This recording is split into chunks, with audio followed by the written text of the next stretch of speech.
આ બાઇક માટે પ્રોસેસ ચાલુ જ છે. જે આપણા જે ટેક્ટરના જોવા ગયા એમના સાથે સાથે જ હતો હું. તો હું ક્યારે અમદાવાદ આવું બોલો?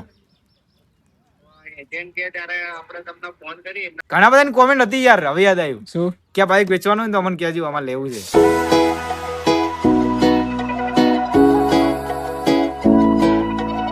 Hello guys, welcome back to new blog. તો તમને બધાને ખબર છે કે આપણે આઈફોન ગીવ કરવાનું છે 21 તારીખે. એનું બી પ્લાનિંગ ચાલુ છે, બધા કોમેન્ટ કરી રહ્યા છે અને હું કોમેન્ટ સિલેક્ટ પણ કરી રહ્યો છું. અને હવે આપણે એક વાત થઈ રહી સુપર બાઇકની. હમણાં થોડા દિવસ પહેલાં હું અમદાવાદ ગયો હતો શોરૂમ ઉપર અને સુપર બાઇક જોવા ગયો હતો. ત્યાં લગભગ બધા ઓલમોસ્ટ સુપર બાઇકો હતા, હાયાબુસા, નિંજા બધા હતા. અને કાવાસાકી નિંજાની તમને પ્રાઇસ ખબર જ છે કે એ બાઇક નવું લેવા જો તો અરાઉન્ડ 30 લાખની આજુબાજુ પડે. પણ આ બાઇક હતું સેકન્ડ હેન્ડ અને આ બાઇકની પ્રાઇસ હતી 16,50,000 અને સેકન્ડ હેન્ડ હતું અને ફર્સ્ટ ઓનર હતું. 2021 મોડલ કાવાસાકી નિંજા ZX ચેનલ 1000 સીસીનું આવે. અને ગાઈસ આ બાઇક માટે પ્રોસેસ ચાલુ જ છે, બેંકમાં અને ફાઇનાન્સ ઉપર વાત ચાલુ છે. તો જોઈએ આ કામકાજ કેટલા આવ્યું છે. તો મારા ભાઈબંધને કોલ કરીને પૂછવું છે, કારણ કે ઘણા બધાની કોમેન્ટ હતી કે તમે કાવાસાકી નિંજા ડીસામાં ક્યારે લાવો છો અને રાઈડ ઉપર ક્યારે નિંજાને લઈને નીકળો છો.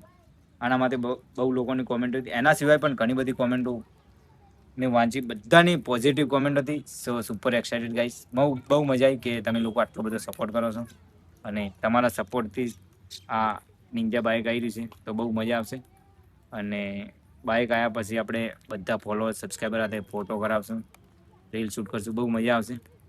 તો જોઈએ આ બાઇકનું કામકાજ કેટલા છે. ભાઈને કોલ કરીને વાત કરી લઈએ. અને ગાઈસ એટલો તો ભાઈચારો કમાઈ લીધો છે કે અહીંથી અમદાવાદ 180 કિલોમીટર છે. અહીંથી પણ ઘર બેઠા કોલ કરીને વાત કરીને કામ થઈ જશે. સો બહુ મજા આવી રહી છે. અને આ બધું પહેલાંથી સંબંધ નહોતા, આ બધા સંબંધ સોશિયલ મીડિયાથી ત્યાં થઈ ગયા છે, ઇન્સ્ટાગ્રામ, યુટ્યુબથી. તો બહુ સારું કહેવાય કે ભાઈચારો પણ મજબૂત બની ગયો છે અને ઘરે બેઠા કામ થઈ ગયા છે. સો ફોન કરીને પૂછી લઈએ કે ભાઈએ કેટલું કામ નિપટાયું છે. 25 दिन में पैसा डबल પૈસા ડબલ એવી જેવી વોલેટિન. હર્ષભાઈ કેમ છો? મજામાં? બસ રેડી ભાઈ. અરે વિચાર્યું કે બધી પબ્લિકની ડિમાન્ડ હતી અને બધા કોમેન્ટ કરતા હતા કે તમે આ કાવાસાકી નિંજા કલેક્શનમાં ક્યારે એડ કરો છો, ક્યારે રાઈડ ઉપર નીકળશો લઈને. એના માટે બધું પૂછી રહ્યા છે કોમેન્ટમાં. તો મેં વિચાર્યું કે બધાને રિપ્લાય મળી જાય એટલે હા, એટલા માટે પૂછતો હતો કે હવે ડોક્યુમેન્ટનું કામ ને બધું કઈ રીતે ચાલી રહ્યું છે. હા હા હા પેલા ભાઈ હતા અંદર, મતલબ જે આપણા જે ટેક્ટરના જોવા ગયા એમના સાથે સાથે જ હતો હું. તો એ ભાઈ કે મતલબ થોડી પ્રોસેસ થાય છે તો મતલબ 2-3 દિવસમાં તમને બતાવશું કે મતલબ બરોબર. આપણે એવું કે જેટલું જલ્દી થાય એટલું વહેલું કરી દેજો આપડા. મેં કીધું જીવનભાઈ ના આપણે 180 કિલોમીટર પડે એટલે ભાઈ ખોટું તમારા ધક્કા ના ખાવા પડે બધા. હા એટલા માટે મેં કીધું પૂછી લઉં કે કમ્પ્લીટ થાય તો આપણે જીવનભાઈ ને બોલાવી લે અહીંયા ગાડી અમદાવાદમાં. તમે કમ્પ્લીટ કહો તો પેલો કે કન્ફર્મ તો હું તમને વિચારીને કહું એવું રીતે કહે છે. ઓલમોસ્ટ 4-5 દિવસ થઈ જાય એમ. હા એટલા તો થાય. અને પછી બીજા ડોક્યુમેન્ટની પ્રોસેસ તો લોન પાસ થાય એના પછી થશે ને?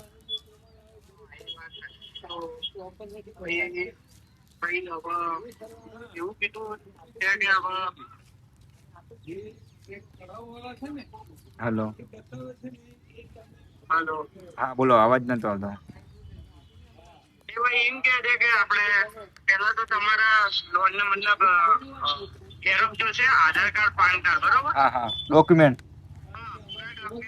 પૂરા જોશે, મતલબ બધાની ઝેરોક્ષ જોશે, ડબલ કોપી. હા હા એ પેલા લેશે પછી પ્રોસેસિંગ થશે. બરાબર.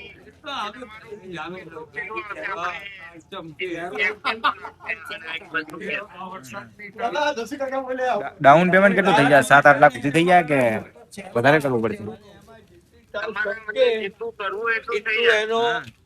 તમારે કેટલું જેટલા ડીપીમાં થતું હોય એટલામાં આપણે કરી દઈશું. આપણે બધું મતલબ કે હપ્તાનું બધું પૂછી લેશું કે કઈ ટાઈપના હપ્તા હશે તો આપણે સરળતાથી ભરી શકાશે. એના પછી આપણે પ્લાન કરશું. ચાલે ને?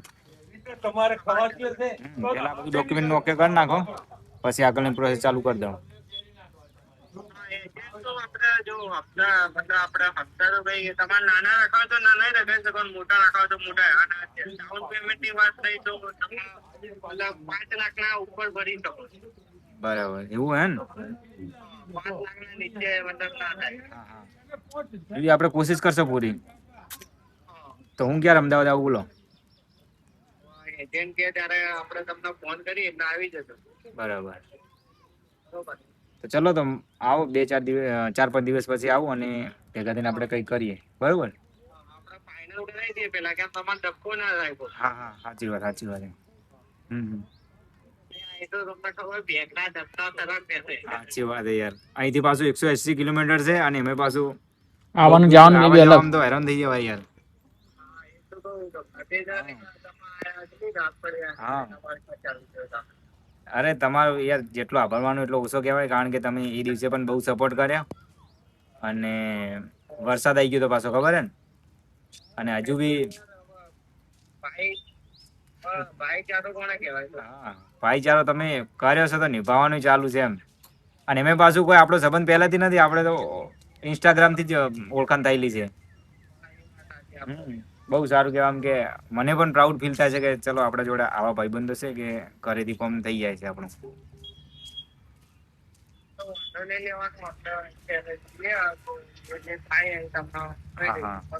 હા. ચલો, થેન્ક યુ ભાઈ. અને કોલ કરીને જે બી હોય અપડેટ આલજો એટલે ખ્યાલ આવે. બરોબર? હા. ઓકે, ચલો તો ભાઈ મળીએ. હા ભાઈ. એવું ગાઈસ, આને કહેવાય ભાઈચારો. આપણું કામ અહીંથી કોલ ઉપર થઈ જાય છે. સો આઈ પ્રાઉડ, મતલબ કે પ્રાઉડ ફીલ થાય છે. અને તમારો બધાનો પણ આભાર કે તમારા લોકોના લીધે જ આ બધી ઓળખાણ થઈ છે અને બધા માણસો સુધી મતલબ કે મારું નામ પહોંચ્યું છે. અને કે કોઈ રાઇડર છે જીવન ઠાકોર કરીને ડીસાથી, અને આ રીતે ઓળખાણ થઈ જાય. સો બધાનો દિલથી આભાર. બાકી સચિન શું કહે છે? બાકી તો બધા અપડેટ માંગતા હતા નિંજાની. તો જુઓ ગાઈસ, ડોક્યુમેન્ટનું કામ ચાલુ છે. ઓલમોસ્ટ 4-5 દિવસ થઈ આ જશે. બંકાનું શું થાય ભાઈ? શેનું? આ બંકાનું આ બંકો આ તો રહેશે ભાઈ કલેક્શનમાં. એવું એમ? હા, કલેક્શન છે ને કહેવાય. કલેક્શન તો ભાઈ કલેક્શન કરવાની કલેક્શન કરવાનું ભાઈ. ઘણા બધાની કોમેન્ટ હતી યાર, હવે યાદ આવ્યું શું કે આ બાઈક વેચવાનું હોય તો અમને કહેજો, અમારે લેવું છે. બંકો એવો ખાય અરે ગાઈસ, બાઈક આ બાઈક વેચવાનું નથી થતું, કલેક્શનમાં એડ કરવાનું છે ભાઈ. એડ થશે સુપર બાઈક, અને એ એડ થશે એના સિવાય ઘણા બીજા બાઈકો પણ એડ થશે કલેક્શનમાં. અને હું એમ નથી કહેતો કે હું બીજું કલેક્શનમાં એડ કરશું એટલે આ બાઈક વેચિંગ કરશું. આ બાઈક તો બંકો રે. હા, આ તો ભાઈ આનાથી શરૂઆત થઈ છે. આ બાઈક તો મારું કિસ્મત કહેવાય યાર. આ બાઈક થી મારી શરૂઆત થઈ. લીવો આ બાઈક તો હું ક્યારેય નહીં વેચ્યું, લીવો એને બી નહીં વેચ્યું. એ તો લોકલ કામ માટે છે ગાઈસ. પણ સોશિયલ મીડિયામાં આ બાઈક થી શરૂઆત થઈ હતી. ચિત્તો છે આરે. આ બાઈક જ મને અહીં સુધી પહોંચાડે. તમારા બધા હાથે ઓળખાણ થઈ. હું 2 લાખ લોકો સાથે વાત કરી રહ્યો છું. એ બધું આ બાઈકના લીધે જ થઈ રહ્યું છે. So, આ બાઈક તો મારું લકી બાઈક છે. આને તો હું ક્યારેય નહીં વેચું. આ તો મારી પ્યારી બચ્ચી છે. ગાઈસ, આ બાઈકને વેચવાનું નહીં થતું. સો કોમેન્ટ કરી, નો પ્રોબ્લેમ. પણ એટલે અમુક લોકો કહેતા હતા કે વેચવું હોય તો કહેજો, અમે લેશું. અને ગાઈસ, નિંજાની અપડેટ આટલી છે હાલ સુધી. અને બ્લોગ જોતા રહેજો. નેક્સ્ટ અપડેટ શું આવે છે અને ક્યારે લેવાનું ફાઇનલ આઉટ થાય છે તો 1-2 દિવસમાં ખ્યાલ આવી જશે. ભાઈનો કોલ આવશે, કોલ ઉપર વાત થશે. હું તમને અપડેટ આપતો રહીશ. સો બ્લોગ દેખવાનું ચાલુ રાખો, ચેનલ સબસ્ક્રાઈબ કરી લેજો. મળી નેક્સ્ટ બ્લોગમાં. જલ્દીથી કોમેન્ટ કરી લો આઈફોન માટે.